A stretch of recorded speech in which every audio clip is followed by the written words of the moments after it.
Marcus adjusted his helmet as he stepped out onto the rocky surface of planet Kalis.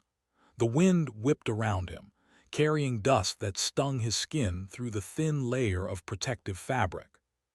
He had been sent here as part of a human frontier patrol, tasked with monitoring a newly discovered alien settlement.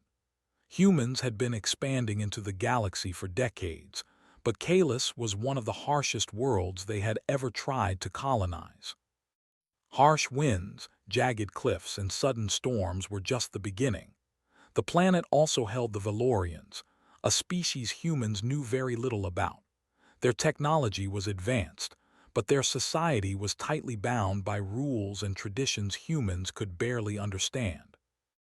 Marcus had expected suspicion or outright hostility from the Valorians, but what he saw first was unexpected. Small figures moving in perfect formation along the cliffs, their movements precise and deliberate. As he got closer, he realized they were children, alien children. Their skin shimmered faintly in the sunlight, almost as if tiny particles of their environment were part of them. They walked without hesitation, their eyes sharp and observant. They didn't run or scream, they simply moved with purpose. Marcus lowered his weapon slowly. He knew that sudden moves could be seen as threatening. These children were alone, and yet they acted with a discipline that seemed almost impossible for beings their age. He crouched behind a rock and watched. One of the children noticed him immediately. Their eyes met, and for a moment Marcus felt the weight of their gaze like they could see his thoughts.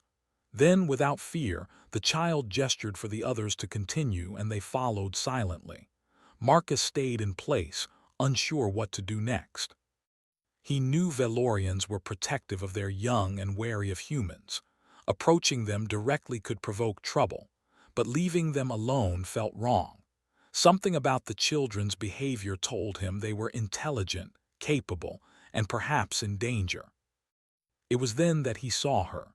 She moved swiftly across the uneven ground, her body low and agile.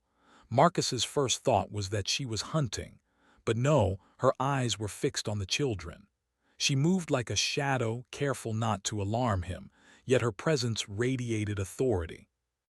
Marcus instinctively recognized her as their mother. When she noticed him, she stopped abruptly, her eyes locking onto his. Marcus froze, unsure if she would attack, retreat, or speak. To his surprise, she spoke. Her voice was melodic but firm, carrying across the wind without effort. "Human," she said, and there was no accusation in her tone.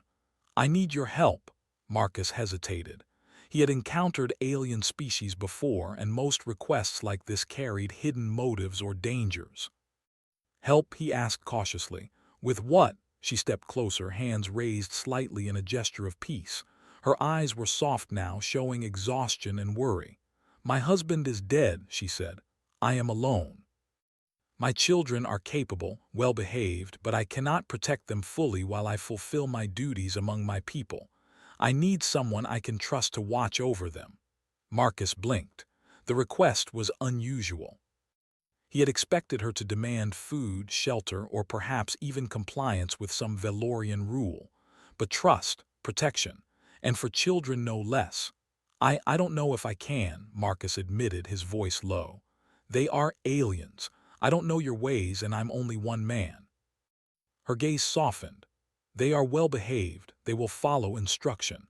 If you agree, I will not ask for more than is reasonable. I ask only for their safety. In return, I will provide warmth in your quarters when you rest. I can assist you, teach you, share knowledge." Marcus's mind raced. He knew the implications. Offering companionship and warmth could be seen as a personal arrangement, one that might cause rumors, misunderstandings, or political issues. But he also knew the stakes for the children. They had no one else. He swallowed hard. "All right," he said finally. "I will help them, but we need rules, boundaries, clear instructions." She nodded once sharply. Relief softened her features. "I will respect all rules. I only ask that you consider my request, not as something improper, but as a desperate measure to protect my children." From that moment, Marcus became their guardian. The children observed him closely, as if evaluating whether he could be trusted. Over the next few hours, he led them to a safer area near the settlement. He noticed how each child moved with careful attention, how they helped each other over rocks and through shallow streams. They were disciplined, intelligent, and surprisingly empathetic, anticipating each other's needs without spoken words. As the sun dipped behind the jagged cliffs, Marcus set up a small camp. The mother, Lyria, stayed a short distance away, watching quietly. She had told him of her late husband, of the dangers they faced, and of the cultural rules that now forced her to rely on a human. Marcus found it strange how much she trusted him already, yet he could not deny the warmth that trust brought. That night the wind howled and dust stung his face, but Marcus felt a sense of responsibility stronger than anything he had felt before. He understood that the children's survival depended on him, and perhaps, in small ways, the survival of harmony between human and Valorian cultures rested with his choices. Over the following days, he taught the children simple survival skills: how to gather food, purify water, and avoid dangerous terrain. Lyria observed silently, occasionally correcting small mistakes or offering advice. Marcus noticed that her presence, while quiet, brought order and reassurance to the children. They listened to her with respect, even when he gave instructions. One evening, after a long day of lessons and scouting, Marcus returned to his quarters. Lyria waited outside, her posture calm, her gaze steady. She said nothing, only inclined her head as a sign of greeting. Marcus realized that she was trying to establish trust not just with words but with actions. She respected his space, his routines, and his authority, even as she offered her companionship. Marcus sat by the small fire he had managed to keep alive despite the wind. He reflected on the situation. A human soldier entrusted with alien children, guided by their mother, learning a culture far older and stricter than his own. The weight of responsibility pressed on him, yet he felt pride. He could protect these children, perhaps even help them thrive. And yet, part of him wondered about the unusual request the mother had made. He did not understand fully what she meant by "warm your bed," though he assumed it was tied to Valorian customs or some cultural need for companionship and trust. He decided to set aside questions for now. First, the children needed safety, and he would ensure that. Everything else could wait. The days passed in a rhythm of learning, vigilance, and gradual understanding. Marcus grew to respect the intelligence and empathy of the children. They were not just survivors, they were remarkable beings, capable of adapting and learning quickly. And Lyria, despite her grief and the loss of her husband, proved herself wise, patient, and unwavering in her care for her children. One evening, a warning siren echoed through the cliffs. Marcus and the children scrambled to higher ground, followed closely by Lyria. Storm clouds gathered fast, lightning crackling across the sky. Marcus realized this planet did not forgive carelessness, and the lessons he had taught the children would soon be tested. As the storm approached, Lyria turned to him, her eyes filled with quiet determination. "They will be safe," she said. "I trust you. Protect them, human." Marcus nodded, gripping his weapon. He felt the weight of her trust, and it was heavier than any battle he had faced. But he also felt a spark of something new, a connection, not just to these alien children and their mother, but to the idea that humans could make a difference in worlds far beyond their own. And in that moment, as the wind howled and the sky darkened, Marcus knew that nothing, not storms, not cultural barriers, not fear, could shake his resolve to protect the children. He would face whatever Kalis threw at them, because these children were worth it, and their mother's plea had given him a mission far greater than any he had ever known.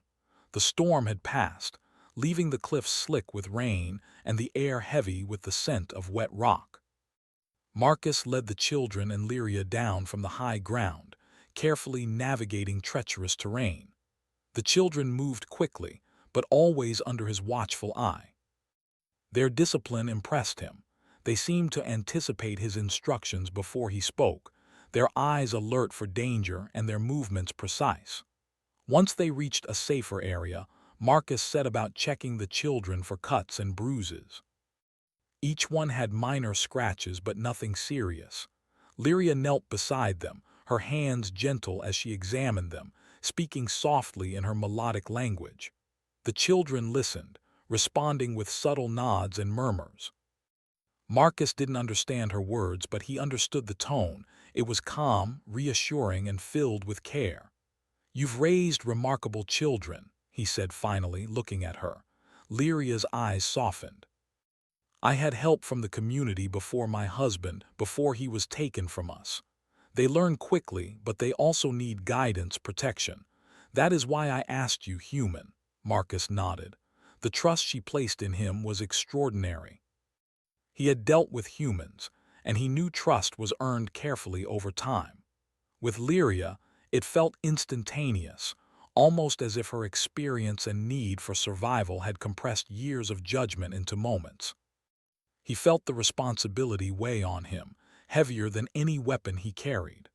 Over the following days, the rhythm of life settled into a pattern. Marcus taught the children about the human way of survival, how to collect food from the sparse, caelus vegetation, how to purify water, and how to move safely through the cliffs and canyons. The children absorbed everything quickly. One of the older children, a boy named Talon, impressed Marcus with his ability to identify edible plants and anticipate weather changes. Meanwhile, Lyria observed quietly, offering corrections or advice when needed. Her presence was calm, almost like a river flowing gently through the rocky landscape.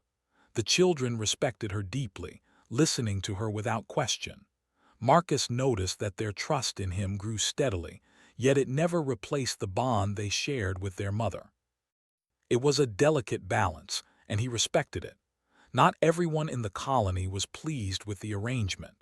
Rumors began to spread among the human settlers about Marcus spending time with the alien mother and her children. Some whispered that the Valorians were manipulating him, that he could be endangered or even compromised. Marcus ignored the whispers, focusing instead on the children and their safety. He knew that if he faltered, they would suffer. One evening, as the sky turned a deep violet and the last light of day disappeared behind the cliffs, Marcus and Lyria sat together while the children played nearby. They had found a small sheltered cave, dry and warm compared to the open cliffs. Marcus tended a small fire while Lyria spoke softly in Valorian, her words flowing like a song. The children listened, occasionally laughing or responding, their faces lit with curiosity and joy. Marcus realized how different this experience was from any mission he had undertaken. He had expected danger, suspicion, and perhaps conflict. Instead, he found intelligence, empathy, and cooperation. The children were disciplined yet curious, cautious yet brave. They had a sense of responsibility far beyond their years, and their mother, Lyria, was both a guide and a protector, her wisdom evident in every movement. The next day brought a new challenge. Scouts reported unusual seismic activity near the settlement. The ground shook lightly at first, a tremor that rattled rocks and sent small dust clouds into the air. Marcus knew Caelus was unstable, but he hadn't anticipated a significant quake. He gathered the children and Lyria, leading them to a safer area far from cliffs that could collapse. As they moved, the children followed his instructions perfectly, moving quickly but carefully. Talon helped guide the younger ones, his voice steady even as the tremors grew stronger. Marcus felt a surge of pride. These children, raised in an alien world, were showing qualities he admired most in humans: intelligence, courage, and the ability to act decisively in a crisis. The quake intensified. Rocks tumbled from cliffs, dust filled the air, and the wind picked up again. Marcus directed the group into a narrow canyon that offered shelter. They crouched behind boulders, Lyria holding the youngest child close to her chest. Marcus watched the storm of rock and debris with a tense eye, calculating the safest route if the canyon became dangerous. When the quake finally subsided, they emerged to find the landscape dramatically changed. Large boulders blocked paths they had traveled daily. Small crevices had formed in the cliffs, and vegetation was crushed under debris. Marcus took a deep breath, realizing that survival on Kalis required constant vigilance and adaptability. "This is why I asked for your help," Lyria said quietly, her voice steady despite the tension. "I cannot protect them alone. The world is harsh and my people cannot intervene without risk. You can help them survive, human." Marcus nodded. "I understand, and I will." "They're remarkable, Lyria. Not just well-behaved, they are smart, capable, and brave. You've done an incredible job raising them." Lyria smiled faintly, her eyes reflecting relief and gratitude. She did not speak further, but Marcus sensed her trust deepening. In this moment, the bond between human and alien mother was no longer just a tentative agreement. It was mutual respect forged in the fires of survival. In the following days, Marcus and Lyria worked together to adapt to the changed landscape. They cleared paths, identified safe areas for the children to explore, and reinforced makeshift shelters. The children adapted quickly, showing ingenuity in solving problems. They learned to use small tools Marcus had fashioned, to find hidden water sources, and to signal each other during emergencies. One afternoon, as Marcus taught Talon how to make a simple signal device using rocks and metal, Lyria approached him with a new idea. "Your people think we are different, strange," she said. "But the children show that we are not so different. They think, they care, they learn. Perhaps this can teach both our species something." Marcus considered her words. Humans had expanded across the galaxy, encountering countless species, but it was rare to see such intelligence and discipline in young beings.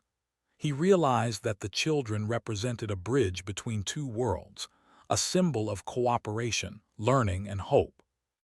As days passed, Marcus also noticed something else: the way Lyria interacted with him. Her presence was always respectful, never intrusive, yet there was warmth in her gestures. She offered knowledge, guidance, and sometimes simple companionship. Marcus understood that this was part of Velorian culture, a way of forming trust and loyalty, but he also recognized the emotional comfort it provided in the harsh, lonely frontier. One evening, a human scout arrived with news of approaching Velorian officials. They had heard of Lyria's arrangement with Marcus and wanted to investigate. Marcus knew this could complicate everything. The Velorians were strict. Any perceived misstep could bring punishment or disgrace. He also knew that the children's safety could be at risk if officials disapproved. When the officials arrived, Marcus stood tall. Lyria spoke first, explaining calmly and clearly that the arrangement was temporary, designed to ensure the children's safety while respecting Velorian law. The officials listened, their expressions unreadable. Marcus watched carefully, ready to intervene if necessary. After a tense moment, one of the officials nodded slightly. "You have shown care and prudence," the elder said. "The children are safe, and their well-being is evident. We will not intervene further, but you must continue to respect Velorian law and maintain order." Relief washed over Marcus. The officials left, satisfied, and the children returned to their routines.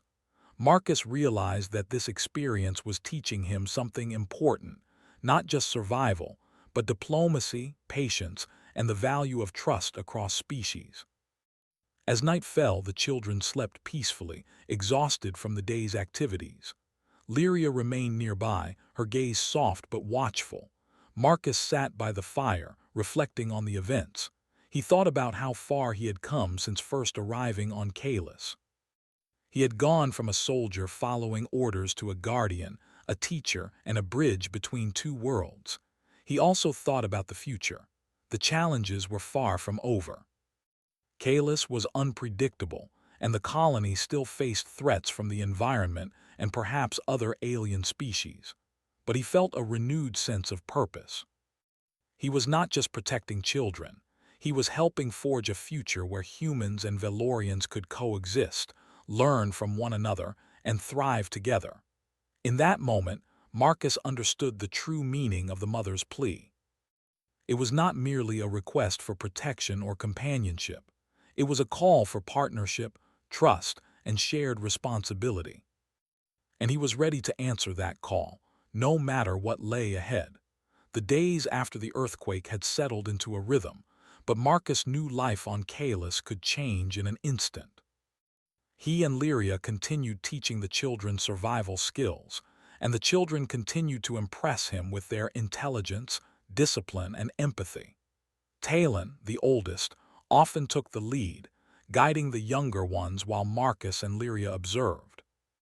It was remarkable to see such cohesion among young beings, and Marcus realized the children were more than just survivors. They were a bridge between human and Valorian worlds. One morning, scouts reported unusual activity at the edges of the settlement. Another alien species, previously unknown to humans, was approaching. Marcus immediately began preparations. He instructed the children to gather supplies, identify safe zones, and create signals in case they needed to communicate quickly. Lyria worked closely with him, offering insights into alien behavior, and the children absorbed every lesson with sharp attention. When the newcomers arrived, they were cautious and curious, sending small scouting parties rather than full attacks. Marcus approached them openly, showing that humans meant no harm. Lyria translated what little she could, and the children observed quietly, ready to respond if danger arose. The encounter was tense but peaceful, and Marcus realized how important their preparation and trust had been. Without the combined efforts of himself, Lyria, and the children, the outcome could have been disaster. Over the next few weeks, Marcus and Lyria worked to integrate the settlement more fully. The human colonists began to appreciate the value of the Valorian children, noting their intelligence and empathy. The children helped solve problems, mediate disputes, and anticipate dangers that humans might have overlooked. Marcus often found himself marveling at their ability to understand human emotions and intentions so quickly. One afternoon, Lyria brought Marcus to a quiet plateau overlooking the cliffs. The sun was setting, painting the sky in deep reds and golds. She spoke softly in the Valorian language, but he could sense the meaning. She was expressing gratitude, respect, and trust. Marcus nodded, understanding her entirely without translation. "You have done more than protect them," she said in Haloran, the language of humans. "You have guided them, taught them, and shown them that trust can cross worlds. For that, I am grateful." Marcus felt a warmth he had not experienced before.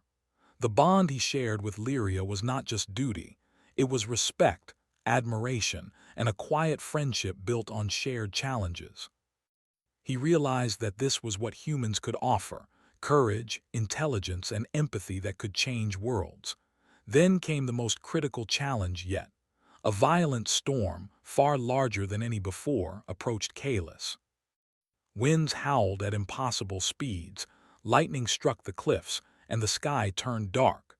Marcus immediately organized the settlement, instructing humans and Valorians alike to move to the safest zones. The children responded quickly, helping the younger ones, signaling to each other and following every instruction without hesitation. Marcus and Lyria moved together, coordinating rescue efforts. They guided groups of humans and Valorians to shelters, cleared blocked paths, and reassured frightened settlers. At one point, a large boulder threatened to crush a group of children, but Talon and one of the younger children pushed it aside using a lever system Marcus had taught them. Marcus felt pride swell within him. These children were capable of heroism, even at such a young age. After the storm passed, the settlement was battered but intact. Marcus inspected the area, checking on everyone, while Lyria tended to the children and other Valorians. The human colonists gathered, visibly impressed by the coordination and bravery displayed by Marcus, Lyria, and the children. Even the elders of the Valorians approached, nodding in approval. "They have grown under your guidance," one elder said to Marcus. "Your influence has shaped them well. They are strong, wise, and disciplined. Your people are remarkable." Marcus felt a surge of pride and humility. Humans were often judged for their impulsiveness or recklessness, yet here he had demonstrated the best of humanity: courage, adaptability, and the ability to foster growth in others. He looked at Lyria, who gave him a small, approving smile. In the days that followed, life gradually returned to a cautious normal. The settlement repaired shelters, restocked supplies, and continued training for survival. Marcus continued his role as protector and teacher, and the children flourished under his guidance and their mother's care. One evening, as Marcus sat outside near a fire, Lyria approached quietly. She did not speak at first, simply sitting beside him. The children were asleep nearby, exhausted but content. Finally, she spoke. "You have done more than protect my children," she said. "You have become part of our lives, part of their growth, and part of our trust. We owe you more than words can express." Marcus looked at her, feeling the depth of her sincerity. He nodded slowly. "It has been an honor," he said. "Not just for me, but for all of us. These children, they are extraordinary. You are extraordinary." Lyria smiled faintly, then turned her gaze to the sleeping children. Marcus followed her gaze. He thought about how far they had come, from a desperate plea to survival, from fear to trust, from strangers to a united group capable of facing anything Kalis could throw at them. The human colonists had begun to see the value in cooperation with the Valorians. Marcus realized that this small settlement could become an example of what humans and aliens could achieve together. Intelligence, courage, empathy, and respect for others, qualities humans often took pride in, had bridged the gap between worlds. In the quiet night, Marcus reflected on the journey. The plea of a desperate alien mother had led him to something greater than a mission or a duty. It had led him to witness the potential for understanding across species, the power of trust, and the extraordinary nature of beings, both human and alien, when they worked together. Lyria rested her hand briefly on his shoulder, a silent gesture of thanks and trust. Marcus returned the gesture, understanding its weight. It was a bond forged not through orders or obligation, but through shared struggle, mutual respect, and care for those who could not protect themselves alone. The children stirred, sensing the comfort and safety of the moment. Marcus smiled at them, feeling proud of their growth, their courage, and the harmony they now represented. Kalis remained a harsh world, unpredictable and dangerous, but within this small settlement, humans and Valorians had created something extraordinary, a place where trust, intelligence, and empathy thrived. As dawn approached, painting the cliffs with golden light, Marcus looked to the horizon.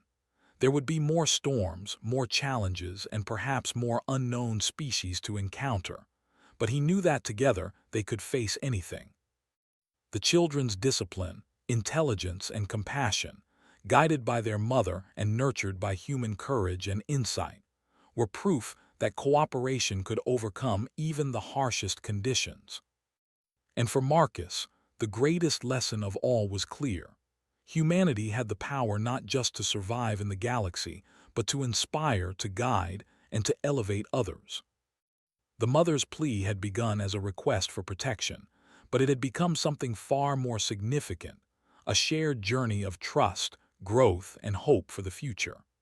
As the sun rose fully, casting light over the settlement, Marcus felt a sense of fulfillment he had never known.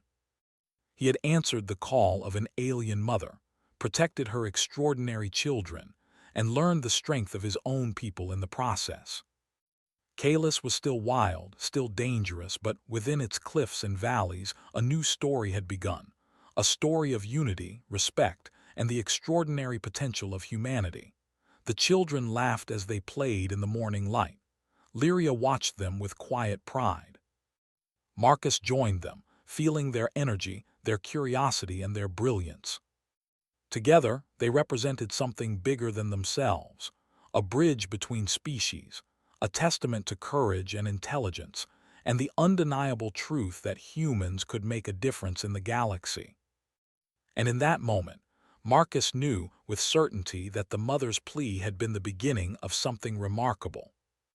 It had been a plea for protection, but it had grown into a story of hope, trust, and a future where humans and aliens could not only survive together, but thrive together.